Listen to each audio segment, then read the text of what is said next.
프롤로그. 다만 그곳에 우리가 있었다. 여행업에 종사하는 남편이 코로나로 일이 끊긴 지 1년하고도 3개월. 주머니는 솜털처럼 가벼워졌고 머릿속은 하지 않아도 될 걱정과 30대 백수 부부의 다양한 고민으로 가득 차 있었다. 이제 괜찮겠지 싶어 몸을 이렇게 세우면 이내 고꾸라지고 이제는 정말 끝이겠지 싶어 고개를 들자 베타, 감마, 델타 등 새로운 변이가 줄줄이 나타났다. 힘주어 길게 뻗어본 목이 내쳐진 기분마저 들었다. 코로나라는 역병은 모두에게 같은 값이었으나 내가 널브러져 있는 동안 누군가는 바삐 머리를 굴려 저만치 앞서 나갔다. 이미 뒤쫓을 수 없을 만큼 격차가 벌어져 있었다.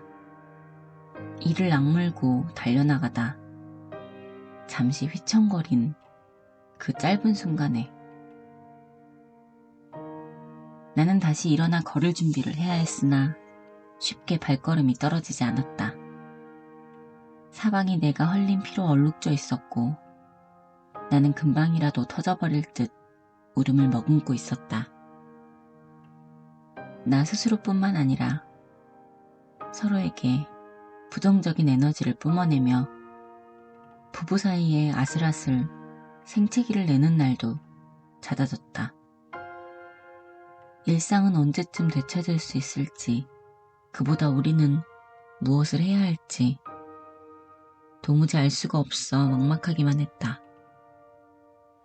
결혼생활 5년차, 한 권의 책을 출간한 이후 작가라는 명함을 얻기 전까지 나는 가정주부 또는 누구의 부인 이외에 어떤 역할도 가져본 적이 없었다.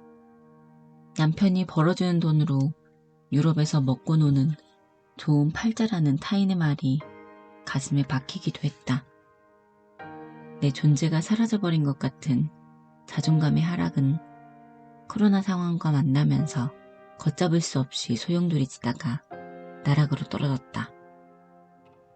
그랬다더라 하더라 하는 타인의 말에 휘둘리기 일쑤였고 코로나 시대에도 예외 없이 나가야 하는 월세 100만원은 매달 숨통을 조여왔다. 카드 돌려막기를 하듯이 콘텐츠를 판매하고 유튜브 채널에서 창출된 수익으로 월세를 해결했다. 그 생활이 1년쯤 지나자 궤도에 올랐다. 그제 숨통이 조금 튀었다. 전염병이라는 존재가 밑바닥부터 거세게 흔들고 나자 금전적으로도 마음에도 여유가 없어졌다.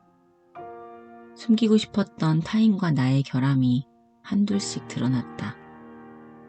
인간에 대한 회의뿐만 아니라 감히 삶의 허무마저도 느꼈다. 내가 있는 힘껏 잘 살아내야만 하는 이유, 특히 이탈리아에서 살아야만 하는 이유에 대해 끊임없이 고민했다. 나를 찾고 싶었다. 삶을 지속해야만 하는 이유에 대해서도 직면할 필요가 있었다. 짧은 위기의 순간에 인간은 시기와 질투, 우정과 사랑, 그리고 근본적인 미움 사이를 방황한다. 우리도 마찬가지였다. 팬데믹을 겪으면서 인간관계는 대면대면해졌고 사회는 피폐해졌다. 이대로 더는 안 되겠다 싶었는지 어느 날 갑자기 남편이 이탈리아 성지 순례길 이야기를 꺼냈다. 수많은 사람들이 인생의 전환점에서 성지 순례길을 찾는다면 반드시 이유가 있을 거라고. 내팽개쳐졌다가 일어나 걷기를 반복하면서 길 위에서 다시 살아갈 힘을 얻어보자고. 그 길을 걷고 나면 세상 무서운 것이 없다라는 수많은 순례자 선배들의 말을 믿어보자고 했다. 남편은 영국 캔트베리에서 출발해 총 2000km에 달하는 비아 프렌치제나라는 순례길 중에서 가장 아름답다는 토스카나 구간 딱 200km만 걷고 오자고 제안했다. 나는 덥석 물었다. 당장 며칠 후에 떠나기로 했다. 왜 그날이어야만 했는지는 기억나지 않는다. 다만 하루라도 빨리 현실에서 벗어나 맹목적으로 걷고만 싶을 뿐이었다.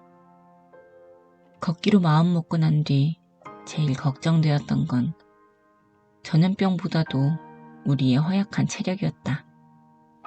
무기력에 빠져 허우적대느라 취침과 기상시간이 불규칙했다. 하루 중 가장 활발하게 몸을 쓸 때는 슈퍼마켓에 가는 일뿐이었다. 하루 10km를 마음먹고 걸어본 적이 없었다. 평소 같았으면 무슨 200km냐고 잔소리를 했을 텐데 어쩐지 이번만큼은 군말 없이 따르고 싶었다. 아니, 내가 더 적극적으로 나섰다. 새로 채우기 위해서는 온전히 비워내야만 했고 지금이야말로 적절한 시기이지 싶었다. 그렇게 우리는 진짜 아무런 준비도 사전 정보도 없이 10kg에 달하는 배낭을 메고 순례길 여정을 시작했다. 비누 하나로 세수부터 샤워, 머리 감기까지 할 수 있는 나는 비누를 포함한 세안도구, 비누를 포함한 세면도구와 속옷 3벌, 아래 위로 갈아입을 옷 3벌, 양말 3켤레까지 333 시리즈로 짐 꾸리기를 완료했다. 그리고 성지 순례길을 떠나겠노라고 동네방네 공표하기 시작했다. 다양한 걷기 경험자들이 여러 조언을 해준 덕분에 우비와 스틱, 모자를 추가해서 그럴듯하게 짐을 꾸렸다. 코로나 상황으로 여전히 세상은 어지러웠고 백신 접종도 하지 않은 상태였다. 정말 아무것도 몰라서 소풍 가듯 그토록 가벼운 마음으로 떠날 수 있었다. 남편은 딱 열흘만 걷자고 제안했지만 첫날의 코스를 완주하면서 나는 알 수 있었다. 20일 뒤에 우리는 예정했던 것보다 곱절의 시간을 걸어 로마 바티칸에 도착해 있을 거라고. 걸으면서 행복한 표정의 사람들을 마주하며 얻는 에너지가 신선했고 햇살도 공기도 다양한 이탈리아의 소도시들을 만나는 것도 좋았다. 외로움이 찾아오는 순간들이 있었지만 생의 대부분이 외로움 속에 굴러간다는 것을 이제는 안다. 덕분에 온전히 우리 두 사람만의 시간을 얻었다. 묵묵히 걸으면서 친구로서, 반려자로서, 그리고 스스로에 대해 반추해보는 소중한 날들이었다. 걷는 동안 우리의 걱정은 오로지 내일의 잠자리뿐이었다. 얼마나 단순한 삶인가. 아침에 일어나면 걷고, 때가 되면 먹고, 잠을 자고, 긴 숨을 몰아쉬기를 반복하다 보니 어느새 우리는 진짜 로마 바티칸에 도착해 있었다. 억지로 내디딘 발걸음이 아니라 몸보다 마음이 먼저 로마로 향하고 있었다. 두 발로 걸어 목적지에 도착했지만 우리가 기대했던 정답 같은 것은 없었다. 다만 그곳에 우리가 있었다. 내팽개쳐지고 주저앉아도 다시 일어나 걸을 수 있는 우리 두 사람이